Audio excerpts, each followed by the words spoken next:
children that are on your live microphone. This one is good.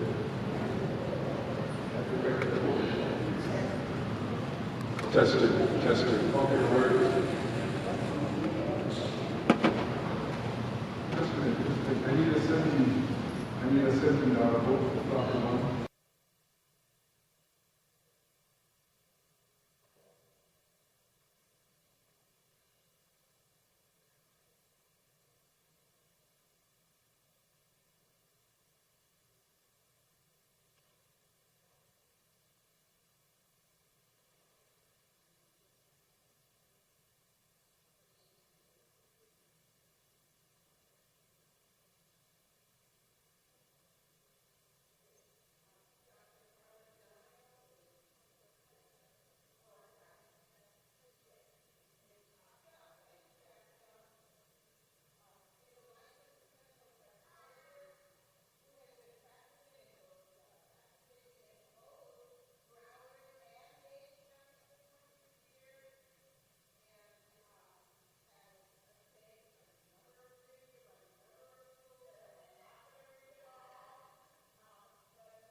Is that better?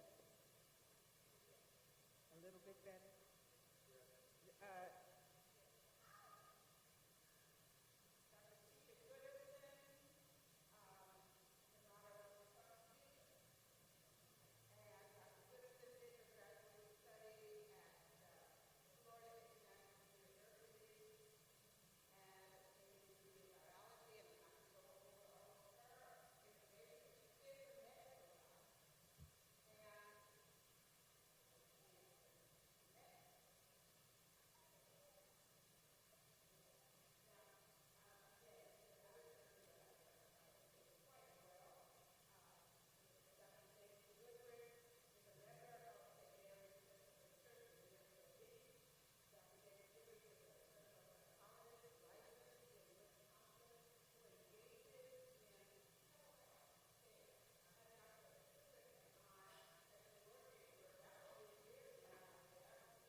And so we will be chatting with you about today's topic. So, Dr. Goodison, would you start for us? And we'll ask the technician up above in the clouds if he will project, if you would please project the slides from Dr. Goodison. Thank you. Thank you, Reverend Jackie. All right, thank you so much for putting on the PowerPoint. And hello, everyone. Again, I'm Dr. Goodison, and it's an honor and privilege to be here. And this is an important topic. We can go to the next slide, please. So this is an important topic because we all face it, you know, whether it be the person of color who experiences different forms of racism, or it could be someone who is a non-person of color but is actually witnessing or experience a whole process taking place. It affects everyone. And we're going to go some more at this focus point on how it affects people of color and what we can do to help, and we're going to entertain questions after. But first, looking at different forms of microaggression, racial microaggression. You can have microaggressions in terms of sexual harassment at work or other, but we're going to focus on our discussions now on racial microaggression. And so you have microassaults where people will say mean things to you. I'll give you an example of that for myself. When I was in residency, I was with about 20 other residents. I was the only person of color in Michigan, and we went into the room. We go room to room seeing patients, and usually we all follow behind an attendant, kind of like a duck, and all the little chickens, little ducklings behind. So we're kind of like that, and so we all file into this room, and we usually take turns listening to the person. We're learning. And as I walked in, I filed in with everyone. I tried to always be in front. The patient said, "I don't want that chocolate milk touching me." So right there in front of everyone, she made this racial slur towards me. I was the only person of color. And immediately, I want you guys to close your eyes. Think about, you all have experienced that, whatever your nationality, whether it be female or whatever it may be, gender. You've all experienced someone saying something to you, and how does that make you feel? So I'll tell you how I felt. I felt alone. I was by myself in this room with different people who are strangers. Basically, we went to medical school. We're here in residency. But I was by myself. This person said something that was directed towards me, right? The attendant didn't say anything because usually, no one says anything, right? Just pretend it doesn't happen. But unfortunately, as our children experience and we experience, something happens inside. So you feel alone, you feel a little stirring up, and you progress on. And the attendant's like, "Oh, just go and listen, whatever." But it's not whatever, right? It affects you. And so you have next micro insults, people saying little things to you. I've walked into, now I'm a doctor, so I'm walking into the room. I have my long coat on at a local hospital here. I won't say the name, because it happens everywhere across the country for physicians of color. And I walked into the room. This happened literally more than one time with different people, so this is real. Different people, but I'll give you the scenario. Walk in, the patient's on the room, who is white, and I go in and I say, "Hi, I'm Dr. Goodison. I'm here to see you. Do you mind getting off the phone so I can, examine you and talk with you?" The nurse is here. So this is just the implicit bias coming in, seeing a person of color, and this I've seen with other physicians of color. You go in, you say, "I'm doctor whatever," you're the nurse. Nothing is wrong with being a nurse. I have tons of nurses in my family, and I respect nurses. I've given awards to me from, my relationship with nurses, gotten those. But the fact is who you're seeing and what they see, just like with President Barack Obama. Can you envision a president being a person of color? Can you envision a person of color being a lawyer, whatever it is, coming in and giving you care in a certain way that's not envisioned? But I said, "I'm Dr. Goodison," I got the nurses here. So, the micro insults. And then what do? I just breathe and say, "Hi, again, I'm Dr. Goodison. I'm here to take care of you."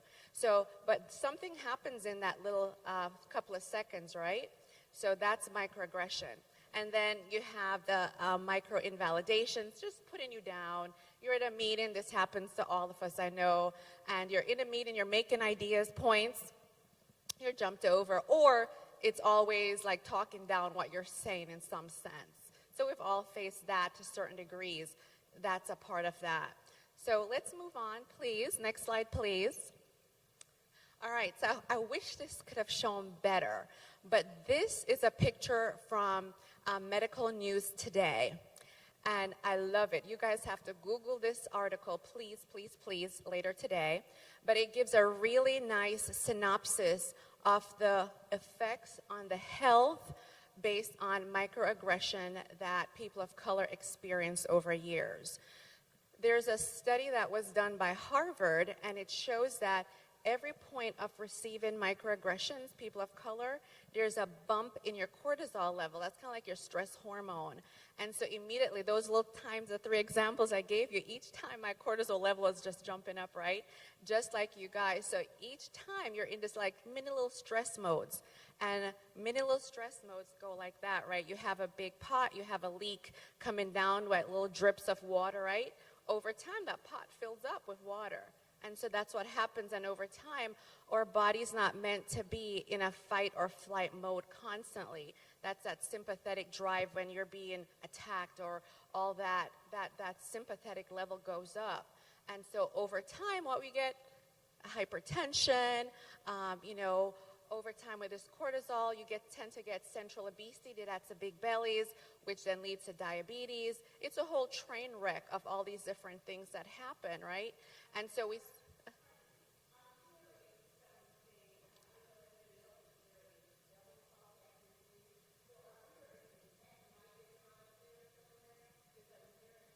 like an echo,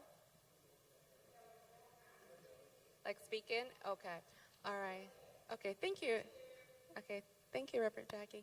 All right, and so, there's lots of studies that show there's also mental effects related to microaggression. Next slide, please.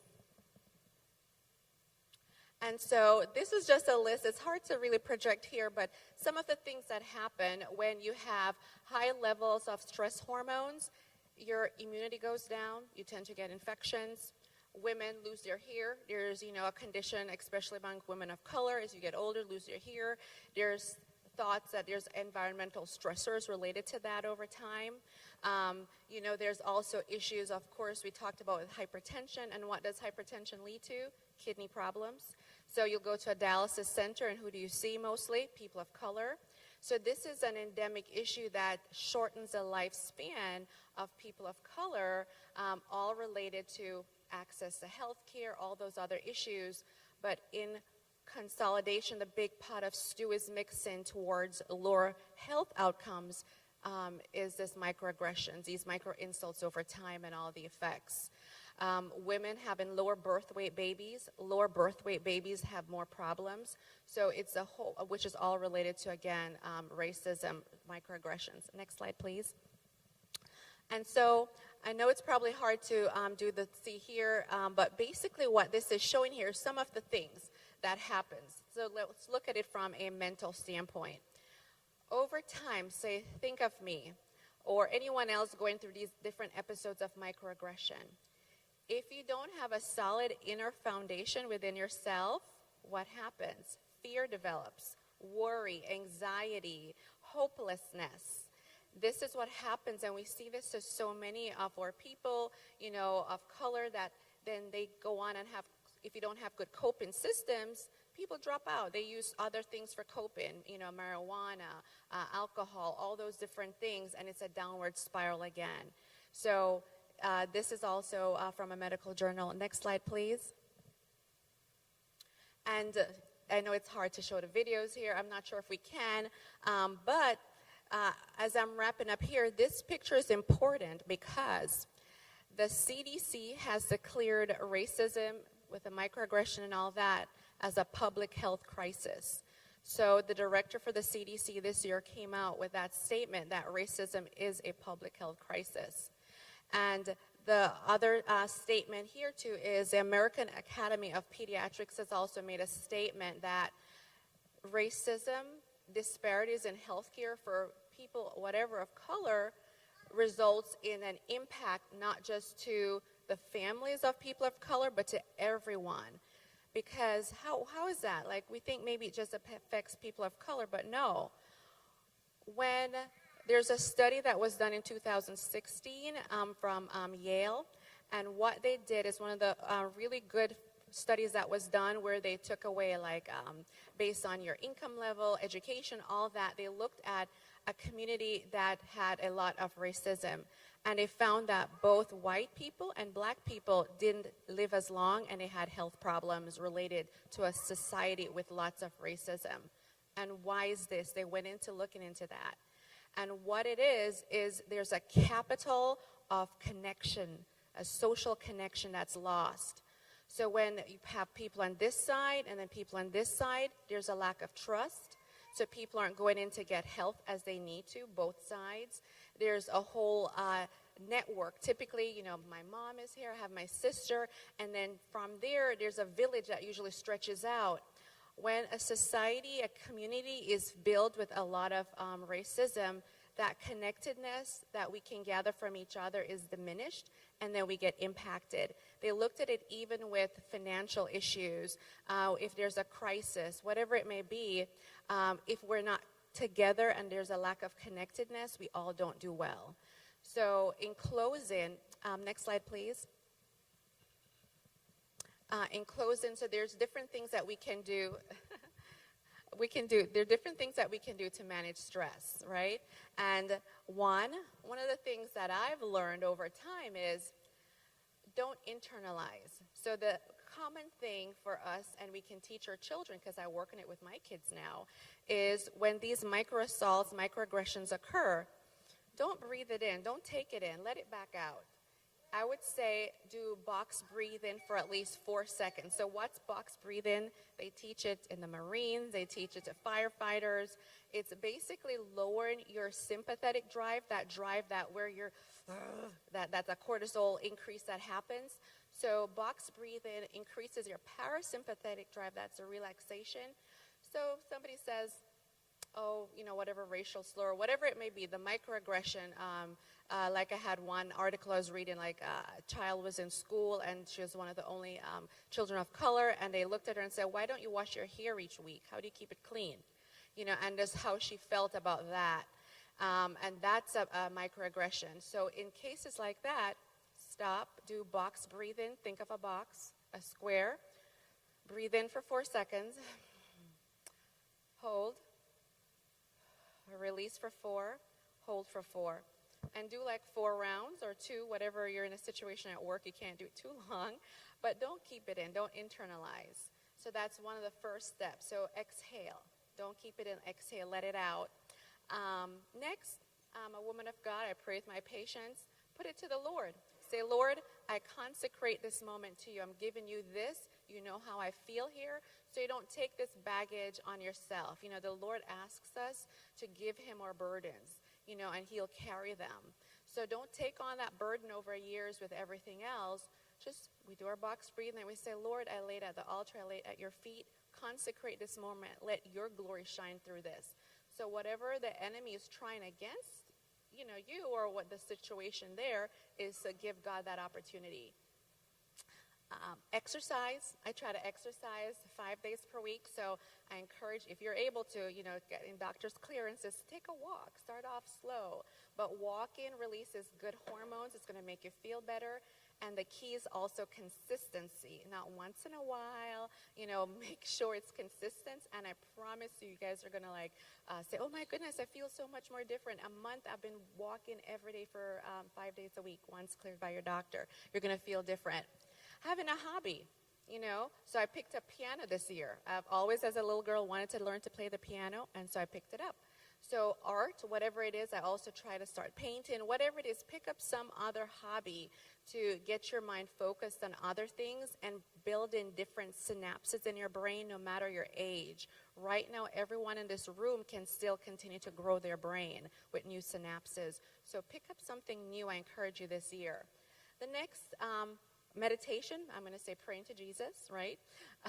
Continue doing that. Yoga, that's something also, that's also part of breathing exercises, so that's something important to do if you're able to and cleared by your doctor.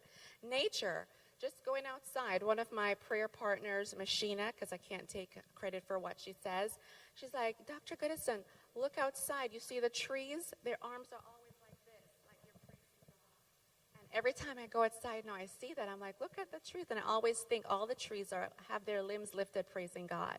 So just look at nature. Look at how the birds, think of, the song we sang today, we're not forgotten as sparrows. So we're here. Jesus doesn't forget us. Your experiences that you experience and you feel alone, like when I was in that room with everyone else and by myself, and the patient said that to me, remind yourself you're not alone. And going out in nature helps with that. And music therapy, Reverend Jackie loves music. I love music too.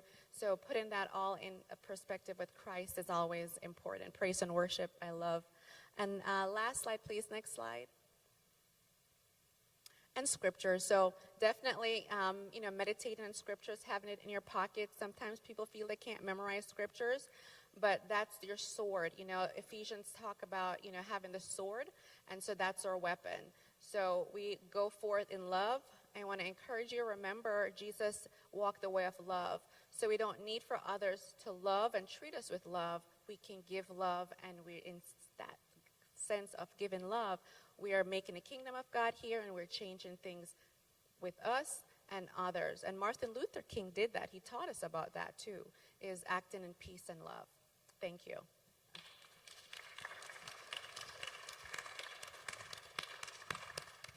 Thank you. Thank you so very, very much, Dr. Goodison. It was very important. Everything that she said really ties both to the physical body and the spiritual self, right? We heard talk about how the body itself responds when someone attacks us. It's an attack with a microaggression. Oh my goodness, could we name some of those? I can name at least one that I never forgot. I went to college in Kansas for my freshman year, and I was laying on the top bunk of the bunk bed, and one of the young ladies walked into my room and said, "How come the bottom of your feet are not as black as your face? How come the bottom of your feet are not as black as your face?" I didn't even answer her. I said, "Would you please leave? Would you please just leave?" Well, I mean, I would answer it differently today, but all day long, every single day, sometimes we go through those kinds of attacks, and it's an attack on the body, it's an attack on the self, it's an attack, and you have to be ready. I want to talk a little bit about being ready, not if you have experienced, or not if you are going to experience, or not if currently you're experiencing, but to know that we are in a culture that is not Black friendly. That's a fact. So what does that mean? We need to be prepared. And so what we hope to do is talk about what kind of preparation that is. For instance, one of the things that I said earlier, and I won't repeat all of that, but one of the things that I said earlier, I am from a family of spiritual people. Now, to be ready has a lot to do with your inner self. Knowing who you are in relationship to the Creator. Knowing how important you are. Knowing you have a purpose. And knowing you are tied to an entire community of people. Ubuntu. Ubuntu. We are one. As I said, Jesus said in his prayer, even before the passion in the garden, that they, Lord, that they may be one as I and the Father are one. Why? Why this oneness? Why this connection to community? We all need love. It's something about the human self that needs caring.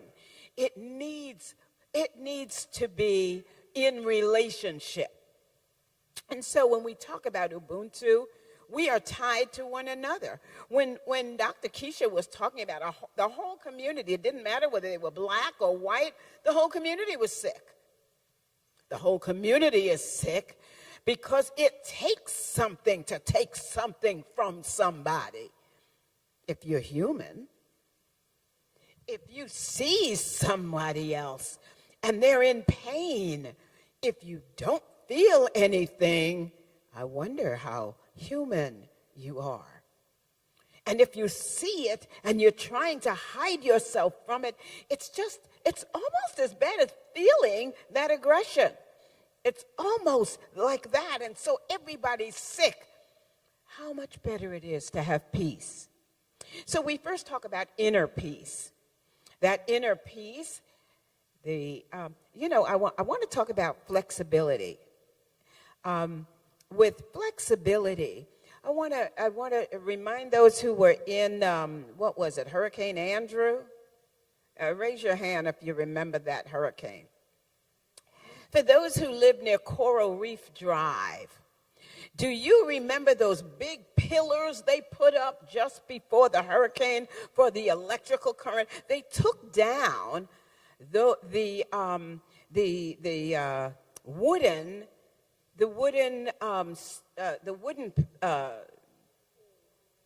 what were they? Poles. Yeah, they took down the wooden posts because they weren't fancy enough, right? And they had been there for 50, 100 years maybe, but they took them down. They had been through many seasons. They took them down and replaced them with huge, huge pillars. They were like wider than me. I mean, 4 by 4 by 4 by who knows how tall. And they were really big and heavy. And when Hurricane Andrew came, they were knocked down all over across the street. Why?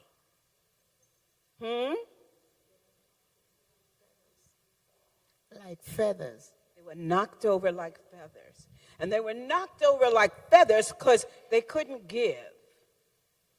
They couldn't give. They were standing so straight and so tall, but they could not give.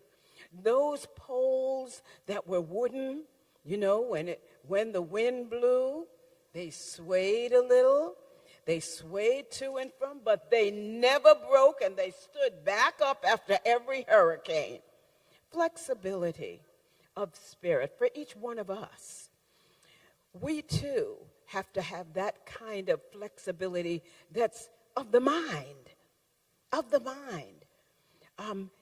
and when we talk, I want to invite Dr. Goodrich to chime in any time, because this is his area. You know, I'm just learning some of this stuff. But in terms of the spirituality of flexibility, the power that is in you is what propels you forward. And you know of your power, and that power comes from the Creator, the Spirit of God. And when you feel that Spirit, you know who you are, nothing can or should hurt you. If you know that, you need to keep being fed. For us, it's very difficult because sometimes we say, well, we can't pray at night, and I get up too early, and then I got to go to work, and then I have all these things I have to do, and then I can't stay in connection. But staying in touch with one another, that power that is fed in and between community. We hear about the slaves. That community is what kept them going over and over. Those common songs, those common words, those things they had in common, all of one accord. They could move, and it didn't matter. We know, we hear this, the poem about Crystal Stair. That poem about Crystal Stair by Langston Hughes. Is it Langston Hughes? Langston Hughes, where the mother says to the son, don't you get tired now going upstairs, because I've been doing this all my life. And she's encouraging him, and she's moving him forward.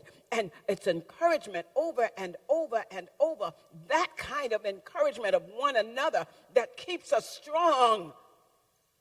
And certainly the knowing who we are.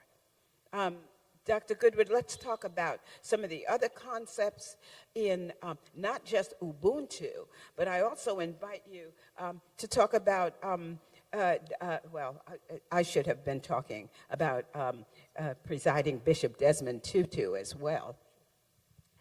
And I don't mean Archbishop Desmond Tutu, and presiding Bishop Curry, Michael Curry, because he talks about the way of love. And that way of love opens us up. And it's technique. We have to remember that we are not only a spiritual body, but a physical body. And what happens to our brain when that kind of stuff goes on with us? And what can we do about it? Okay, thank you. Can we have the slides? It starts off with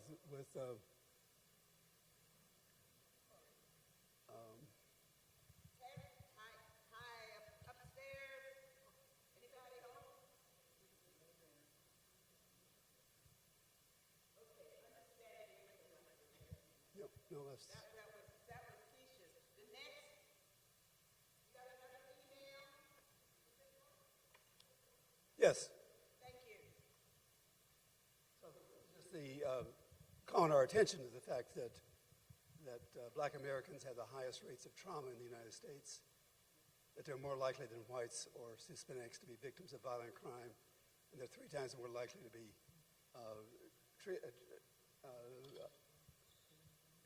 killed by lethal force than other people. Okay, I'm sorry. Go to the next one, please. And this is really an essential point to make, that the problem of racism in the United States is basically a white problem. That we have a white racist society, a white-dominated racist society, a society built on hierarchy, and that is trying to hold on to its power and domination. And as this person says, white silence is white violence. That the silence of white people so much contributes to that. So in what we're doing, we're promoting the well-being of persons who are black or who are persons of color, to help them with compassion, mindfulness, and flexibility, and using the skills that dovetail with Ubuntu. And we're also promoting racial healing for them and racial healing between whites and blacks. This is an invitation for people who are white, who want to participate in the invitation of working together on ending racism and promoting equality in everything. Next slide. This just says how, as Dr. Goodison said, how serious the health problems are. The 80 million years of life over the past 2 decades were lost just because they were black. When you look at the excess deaths in this country, that's how many, over 1,600,000 people died prematurely because of being black.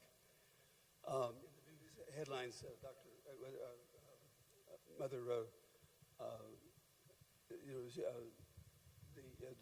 she talked about the fact that we had these mornings, and so I'll just go on to the next slide. But we know that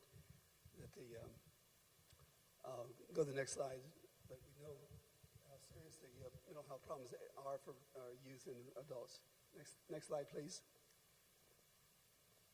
And the definition is that oppression, discrimination, exclusion, shaming, hatred, or fear of a person due to their race or ethnicity or skin color, and racial trauma is cumulative and may eventually overwhelm a person's coping abilities. Next slide. Could I talk a little bit about that? And, this trauma, it's compiled day after day after day after day. And it really does impact on the whole body system, the neurological system as well, the headaches, the body aches and pains, as we had heard. Decreased memory. Decreased memory. And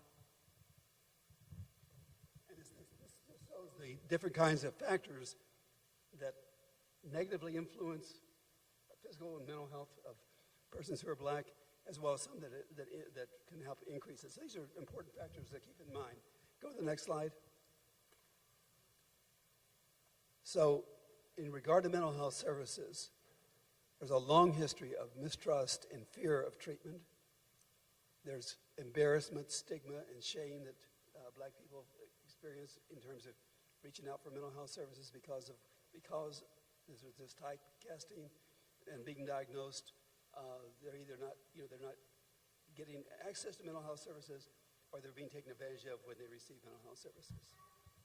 Thank you. Yes, I have interacted with a number of families, with persons in the family who need help. They need professional help, and the individual or their parents say, "Oh no, I don't want them stigmatized." Well, and you wait and you watch the person. You know they need help. You know you cannot do it yourself. And yet, there's something like, oh, no, I'm not, I don't want them to be a part of the mental health system. But that's not helping you. And so you are also stressed. And what we're doing is offering preventive training of skills for any of us, and also skills that can help you when you're dealing with young people, particularly when you're dealing with adolescents, where your interactions with them are more of a dance rather than a wrestling match, and where you can have a better way of supporting that young person's strengths. But the whole approach that we're taking is not diagnosing people. It is not saying that there's a mental illness. We're saying that trauma and stress are normal reactions to what's going on, and that learning compassion, mindfulness, flexibility, and assertiveness are four of the most powerful evidence-based approaches that anyone can learn to do.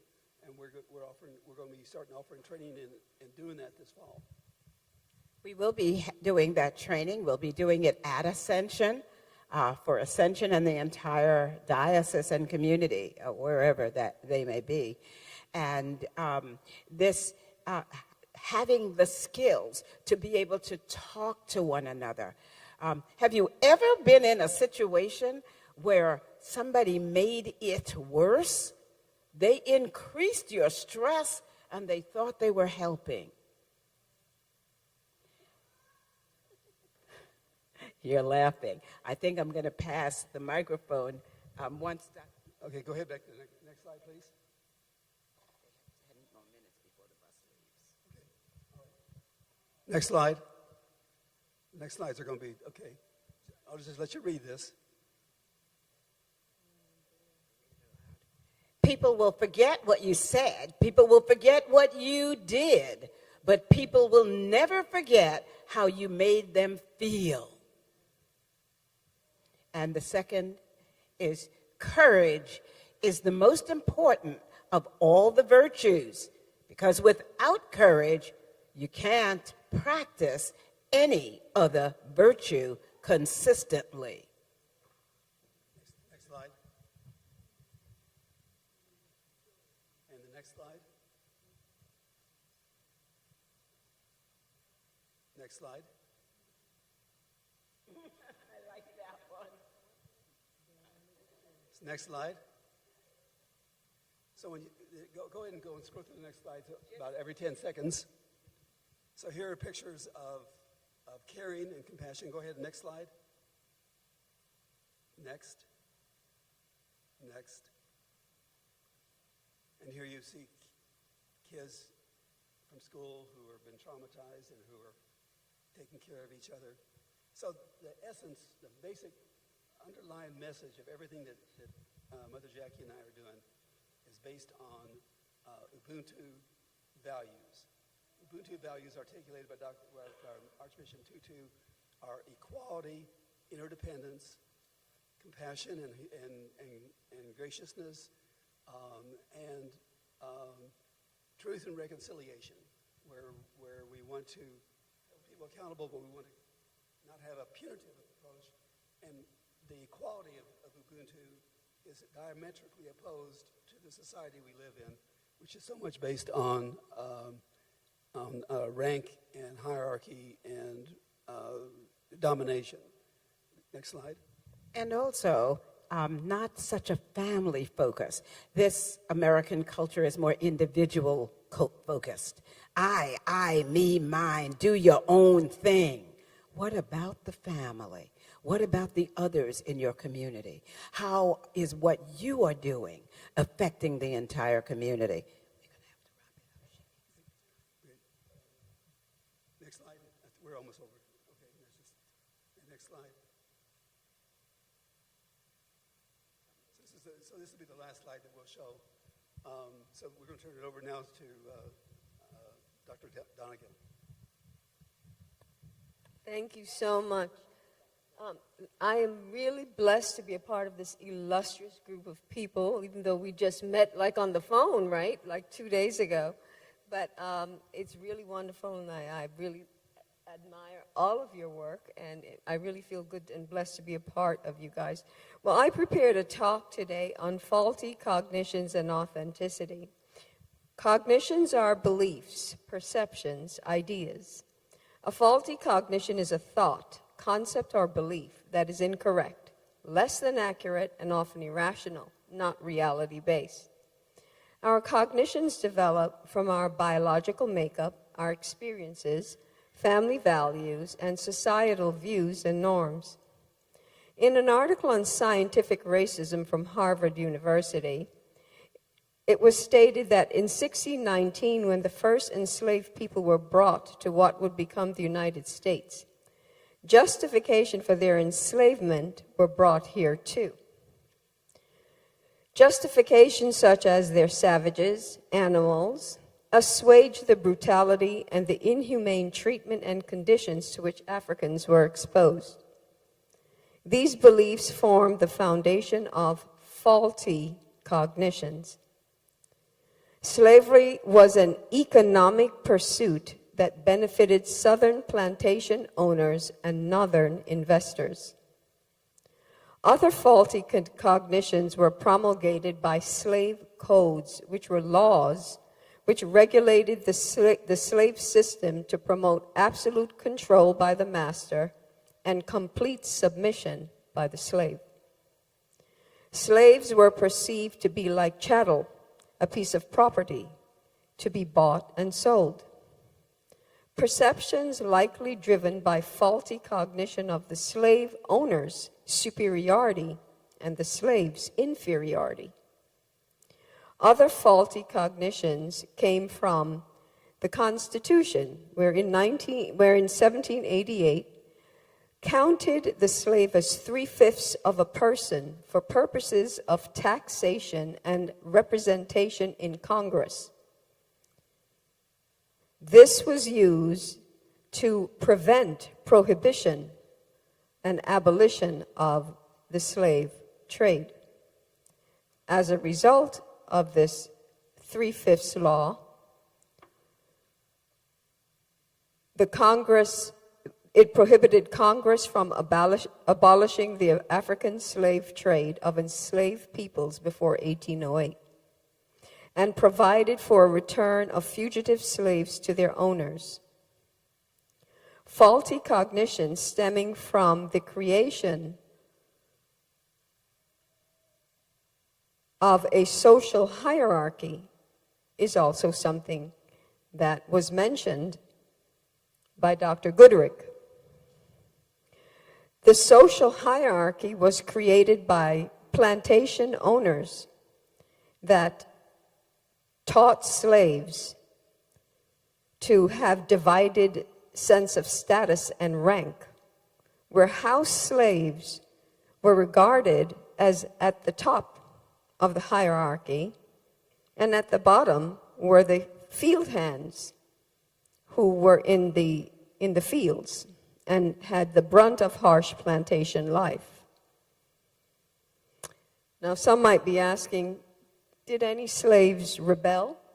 Yes, there were revolts.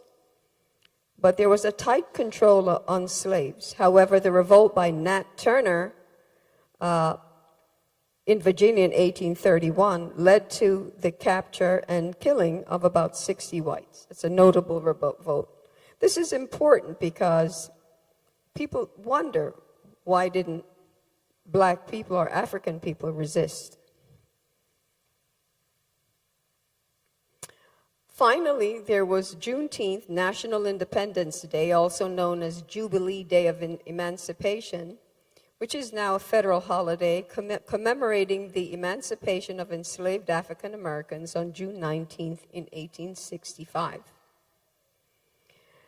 The amendment of the 13th Amendment of the Constitution in 1865 led to the freeing of 4 million slaves. I just want to talk about something that you just mentioned, Dr. Donegal, and that had to do with what can we do about something like how the lies about beauty. What can you do about it? That's what I want to know. What can you do when you see a child who looks in the mirror and doesn't love him or herself? What can you do about it? You can say, you are beautiful. What can you do when a child carries around an image of beauty, an image of who they are? Oh, I can't do anything. My grandson was told in kindergarten from one of his kindergarten friends, when he was asked, what do you want to be when you grow up? He said, I want to be a lawyer. And if you know Derek, that's just right. I mean, not Derek. I get Derek and Damien kind of, they have the same personalities. It was Damien who said that. And Damien said, I want to be a lawyer. And the little girl said, you can't be a lawyer. Black people don't make good lawyers. And I asked Damien to ask her where she got that from. She got it from her mom. So we have to redirect for our children. We have to let them know that what the culture tells them is a lie. They can be anything they have the capability to be, and they should strive to be what they care to be, and anything that's love. So you can talk about beauty, you can talk about intelligence, and I know that now the bus driver is here and some people have to go on the bus. But I wanted you to talk with your children about beauty. I want you to talk with yourself about beauty. I want you to talk about caring. I want you to understand that you make a big difference and only you touch the people you interact with. That's your purpose. Your purpose is to affirm one another and then act as community. Believe, stand for something and act on it. Thank you. Yes. And just to add to the concept of beauty, which I think is so important because I have a young daughter who is approaching teens, and it's something that a lot of women of color, young women of color face. They don't feel they're beautiful. They're here, whatever it may be. But what I keep telling her, I say, look in the mirror and say, I'm an image bearer of God. Genesis says we're all made in God's image, and God doesn't make anything not beautiful. The other thing I tell her to think about is the Lord made all these different types of flowers. So there's roses, there's orchids, but guess what? They're all beautifully made by God. So we all, as women in this room, I only see beautiful women here. We're all orchids, roses, daisies, different flowers that are beautiful. And men. Handsome men, yes. And you're beautiful too. Blessings, we know that the bus is leaving. All right, goodbye, everyone. But those who are staying, after the 13th Amendment to the Constitution, when slaves were freed, the 14th Amendment to the Constitution led to African Americans getting citizenship, and the 15th Amendment led them to the right to vote. After the freedom of slavery, however, of slaves, however, white supremacy became very significant, and that's when the Ku Klux Klan developed. To further faulty cognitive belief of white supremacists, scientific racism says that faulty cognitions of white superiority and black inferiority continue to be promulgated by a history of pseudoscientific methods to prove white superiority and using flawed social studies used to show inherent racial characteristics. These faulty cognitions still influence society today. A Harvard intellectual, Louis Agassiz, was a proponent of polygenism. Thank you for being here. Please leave as quietly as you can so that those who are still here, who may want to hear and have questions, may do so. Polygenism, which posited that human races were distinct species. This theory was supported by pseudoscientific methods like craniometry, the measurement of human skulls, which supposedly proved that white people were biologically superior to blacks. Early statistical health data was weaponized against Black Americans in the late 1800s, as it was used to claim they were predisposed to disease and destined for extinction. By the mid-20th century, polygenism and biologically based racism were widely disproven, and racism in social science gained popularity. Studies showing high rates of imprisonment among Black Americans were used as proof of innate criminality, while pseudoscientific intelligence testing claimed the mental superiority of white people. So what are we talking about here? Faulty cognitions starting out of slavery was maintained by the slave owners to justify their actions, after which, even after the freedom of slaves, took a more underground channel by now claiming the inherent biological superiority of whites and inferiority of blacks, by claiming them to be a different species, different genetics. So all of these pseudo scientific arguments facilitated and justified racist beliefs. Could I chime in there and say, you know, when I was in high school, they taught the various races and showed faces, the skulls. And the skulls of darker people looked more like the apes. And that was supposed to show that the darker people really were closer to animals than they were to human beings. But we were taught this in school, actually taught it. Anybody else heard that besides me? No? That was one of the pseudosciences. Now, it's really interesting that that was taught because slave owners who practice, what is it called again? They practice, I forget the exact word, but basically they wanted the slaves, their population to grow.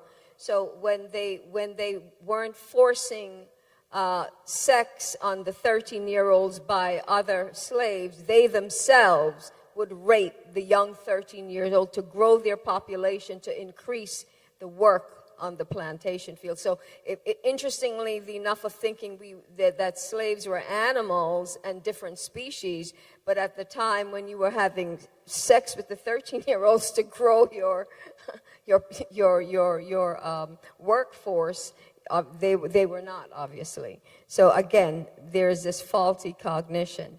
Systemic racism is said to occur when racial unequal opportunities and outcomes are inbuilt or intrinsic to the operation of society structures. Let's talk a little bit about institutional racism. For instance, one of the things that would happen in our own Miami-Dade County and our own counties was that there were certain things that people were looking for as people walked into the room, the way that they walk. And you know, sometimes black males walk a little more proudly. And so one of the things that one of the institutions had was they didn't want anyone to walk like that. The other thing, institutional, do you remember with the spiking of the football, what a big thing it was? Anybody besides me remember that? That because the black players, when they made a touchdown, did I say that right? Is it a touchdown and not a home run? Oh, okay. When they made a touchdown and would spike the ball, oh, that was outlawed. You can't spike the ball. That's institutional racism.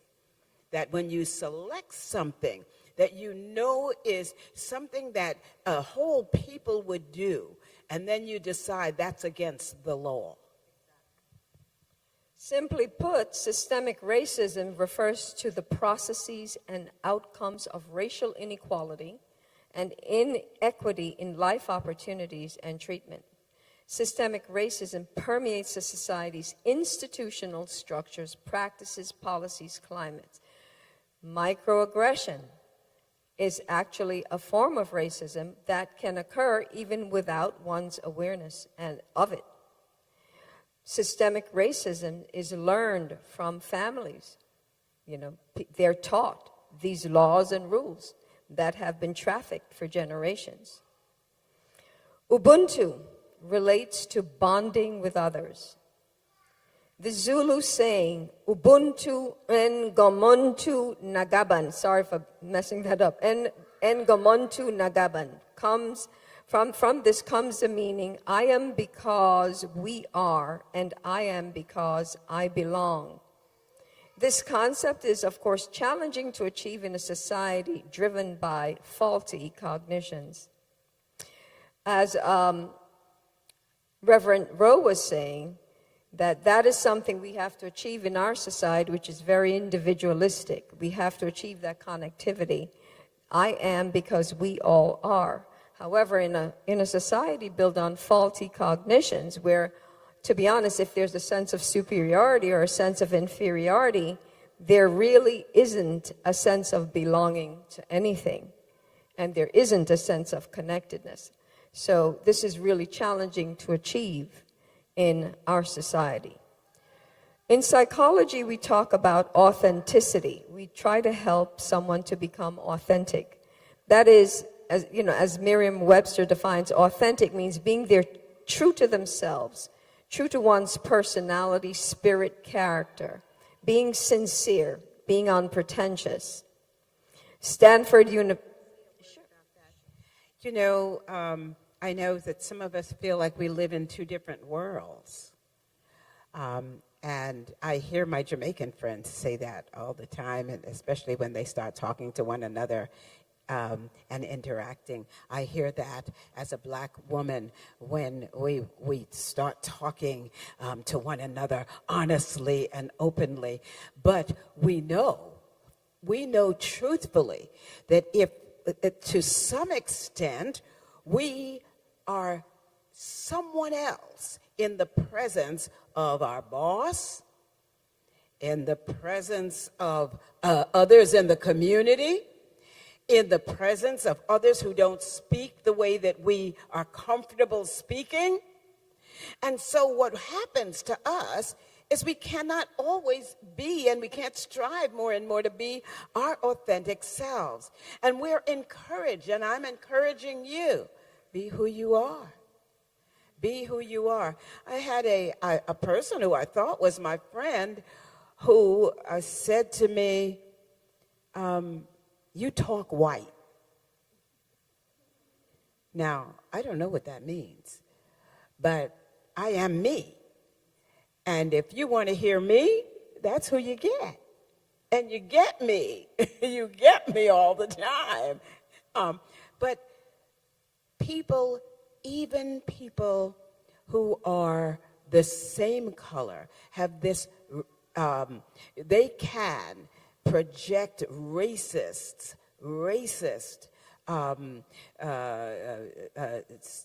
feelings, racist, but the only person, really, there is no power there. And so what we say is the person and the community who has the power, they're the ones who lead that racism. Well, I think you just said something very important, and that is racism can be practiced by people of the same color. Yeah. As a matter of fact, I think it often is supported by people of the same color because they have learned that they can achieve economic benefits from it. And what we all have to realize, the takeaway from all of this is that slavery started as an economic structure, and racism is also an economic structure. And so that, it's important to understand how people profit from that, and that you don't participate in a system that supports racism and is based, even if it's self-rewarding economically, that's something that you have to be careful that you're not participating in inadvertently. We want to thank you. I want to thank the entire panel. I want to thank our audience and ask, do you have any questions for us?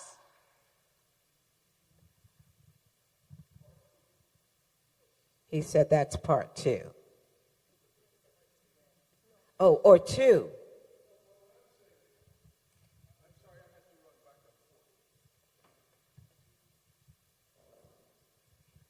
I had to run back and forth. Yes, and happy to have you, but I was just following Archdeacon Hurley's instruction. He promised to pay me $10 per hour. Didn't he tell you? He's going to pay you $20 and pay me $10 for this. But what I heard translates the need, necessity, and maybe you cover this, in our community and in our congregations. I can speak for Holy Family. Holy Family is a traumatized, broken community in which we did things pre-COVID a certain pattern, classical, Anglican, Episcopalian. And then the explosion, disruption of the experience. I'm grateful for Holy Family, in which, as a community with its leaders, we have fought the good fight, as the hymn says, to really pull it together. We've had a great adventure experience with Zoom and have covered many things.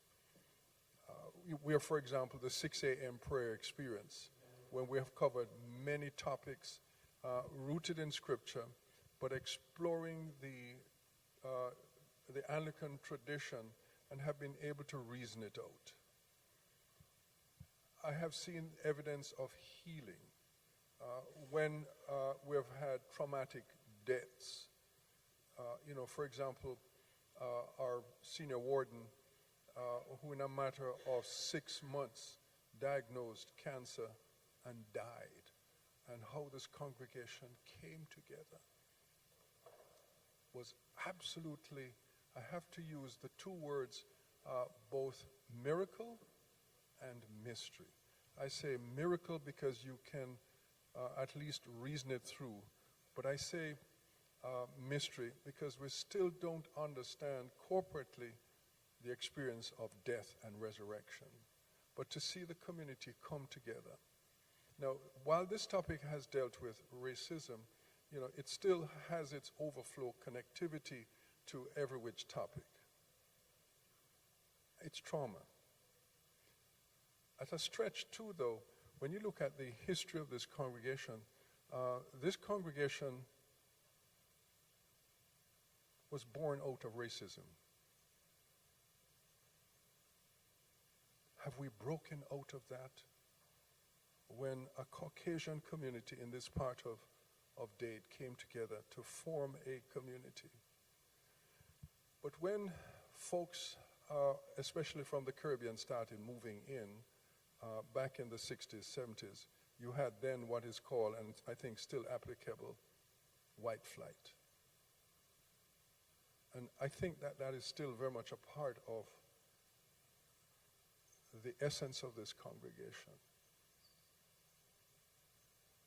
Let me cut the sermon short, because I haven't prepared for tomorrow. To hear what I have heard, I'm asking and I'm begging that our congregations of color need this. Need this more than we're willing to publicly say or admit, as I have just reflected about Holy Family. You know, I have participated I'm traumatized. I'm not going to, and I have shared this with this congregation, when the stuff hit the fan, I did 3 things. I can only tell you about 2. I took it to the Lord and I dropped to my knees. My faith, my spirituality grew exponentially. With that too, of course, I sought a spiritual director. And I shared with the congregation. And with that too, I sought talk therapy. It helped. But I discovered more about me and my broken child and the need for healing. And I've shared it with the congregation, because I'm also saying to the congregation, in which, and there is racism, all a essential part of this, we cannot just sit around and do nothing. And so I'm appealing to you, part 2, in the fall. So what Reverend Jackie and I have been doing is developing training materials that talk about how to be compassionate in a traumatized world, and how to develop have the mindset of Ubuntu and the way of love, and then learn practical skills on mindfulness, on breathing. You heard some from Dr. Goodison. So we're talking about practical things that we can use with telehealth, so that we can have these kind of conversations that will go across multiple parishes, and really try to put together a knowledge base where we are both helping people as well as helping them become trainers of other people. So that's what our plan is. We're needing resources. We're also looking for allies and colleagues who want to do this with us. So.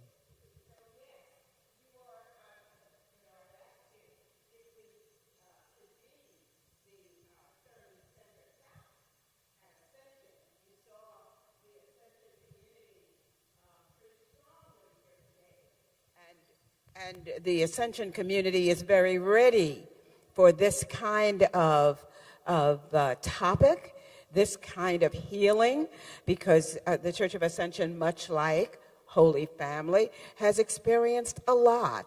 But I would also add that all of our churches need this.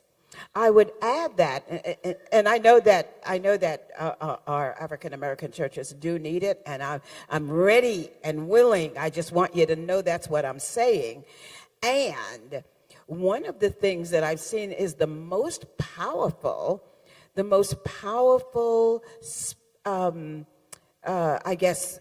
voice for anti-racism, anti-hate, trauma, is when 2 churches, very different, get together and become friends in their deanery, in their community, And when I say friends, I don't just mean, occasionally visiting each other's parish halls.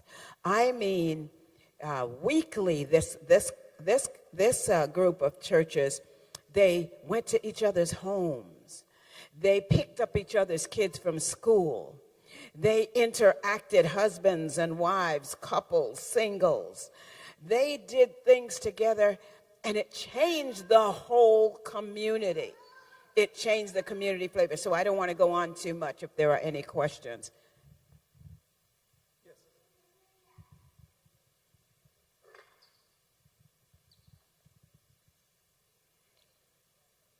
What is the takeaway, or what could one practical over the next 6 weeks be? You heard from Dr. Goodison. You heard from Dr. Goodison that box breathing and learning how to be mindful in the moment, which you can look up, you can Google that and learn how to be more mindful moment by moment. You don't have to do 10 minutes or 30 minutes of mindfulness practice. If you can, great, but you don't have to. You can get started informally that way. So that's one message. But the other message that, there's two other messages. One is, Archbishop Tutu said that Ubuntu is Africa's gift to the world. And we believe that. We believe that the worldview of Ubuntu needs, which the Episcopal Church has endorsed, but does not really live. We need to have Ubuntu as our guiding worldview. That's one. And second, and this is equally important, and is compassion. If you're feeling traumatized, if you're feeling discouraged, if you're feeling upset, have compassion for yourself, for those feelings. Your feelings are real, they're natural, they're appropriate for the stresses that you've experienced. Work on the way that when you talk in a gentle, tender way to an 8-year-old or 6-year-old who's hurting and suffering, and the way you comfort that person, talk to yourself that way. Give yourself compassion now for what you've been through and how that you can start healing yourself. So, breathing. Ubuntu is a philosophy of life that you live in the moment and a lens through which you view the world instead of this hierarchical domination, submission view that exists in the media, and compassion for yourself. Thank you. One more. We're not done yet. I'm pushing. And I want you to push back at me. That there must be, or rather not must, could be something we can do practical in the month of July. Something practical. Keep it simple as a outgrowth, next step, reality of today's experience. Let me be negative, and then I'm going to be positive. I am sick, fed up, tired, horrified of all this talk in the church. And then we go home, and we come back tomorrow morning, and we do the same striking thing. I'm done with it. I'm done with it. Thank you so much, Father, for that comment. But I think we didn't just talk today. We actually have active planned prescriptions that were given out because the box breathing really does work. Like I said, it gives out to the Marines. Firefighters do it after any stressful event. So those are practicalities, walking the way of love, because that's Jesus' way, so that's practical. We talked about Ubuntu spirit, looking as Martin Luther King, as Bishop Desmond Tutu, in love and oneness together, helps with coping. We talked about the despair, the lack of hope. How do you overcome that? We need good coping skills, and we provided good coping skills today. But Reverend Jackie also spoke about connectedness, so getting the churches together. So we have a plan of action, and they have the compassionate ministry. And I like what you said about following up, because we can share that out. That plan of action that you just summarized really, we can share that out. And also, in addition to sharing that out, we want people to know there's much, much more that you can do in terms of your own thinking, your own action, your own values, and living the life you believe is right and moral. So I think one of the things that we have to do at some point is challenge those faulty cognitions, the ones we have as individual, and to help those who have, especially our white counterparts that have faulty cognitions, become aware of them and how that that does promulgate racism. So we really need to challenge faulty conditions. I don't know if we can do it, to pick a few of them and have a seminar on that, some cognitive behavior therapy techniques to challenge some of those faulty cognitions. Yes, and I think that's a great point. And in regards to microaggression, when we talk about dealing with it in terms of the person doing it to you, one of the solutions they talk about are acts that we should do is question it. Say, what did you mean by that? So instead of just, you accepting it as moving on, then say, oh, I heard you say this, but what did you really mean? And by throwing it back out, it gets the person thinking. So that's another step too. I like the ideas about follow-up. I just want to say that, Mother Jackie and I are doing this on a volunteer basis. One of